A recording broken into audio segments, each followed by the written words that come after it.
Good afternoon and welcome back. Last week I did a video about literature. Yes, maybe that video wasn't as entertaining as some had hoped, but that's okay. Because today I'm going to talk to you about translation. What is translation? Translation is basically communication of a meaning of a language, and it's put into another language.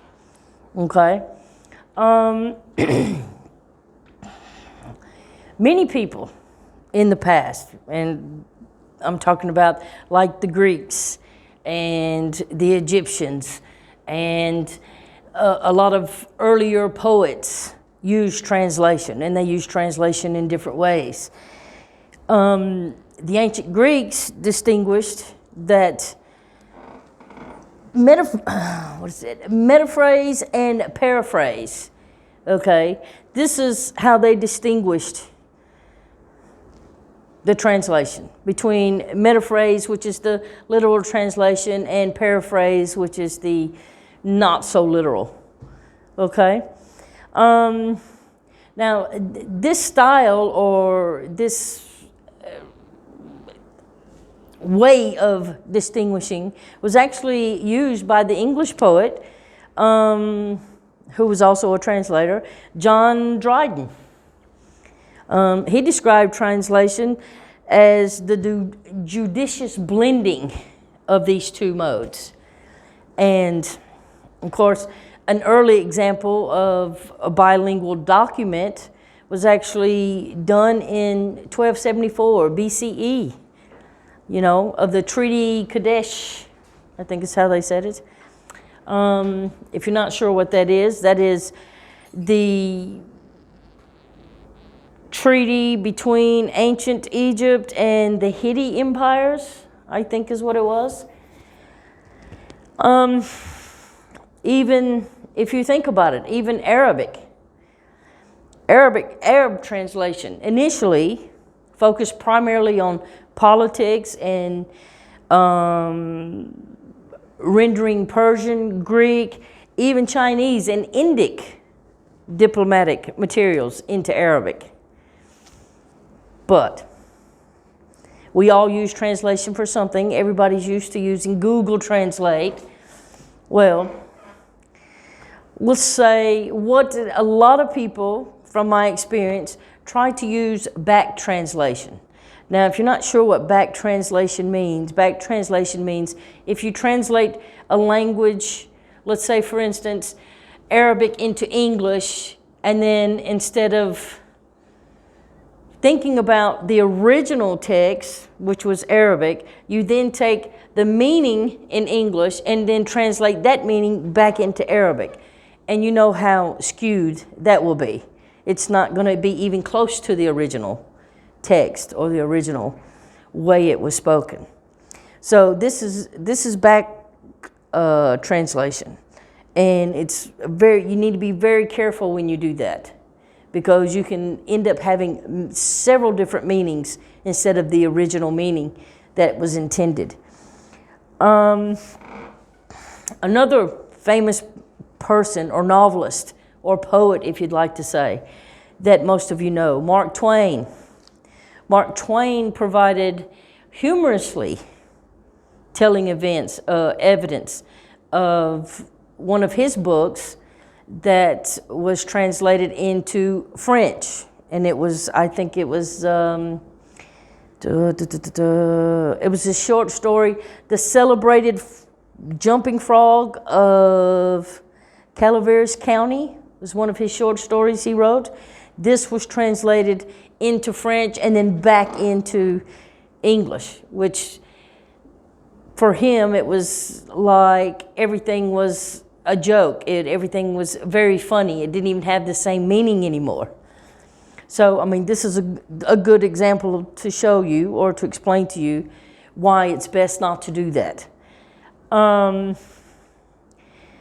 But if you ever wanted to be a translator, and we have lots of translators, a translator is not only or doesn't only need to be good in not only bilingual, but they also need to be bicultural. And that means you need to know another culture really well before you try to start translating that language into your language or into another language. Okay? A language isn't just merely a collection of words, but it's a vast interconnecting system of connotation and cultural references. So, again, the importance of translating is to be very careful about what you are translating, because it can be tricky. If you take a look back in history, and the first important translation of the West was a collection of Jewish scriptures that was translated into early, I think, Koine Greek in Alexandria.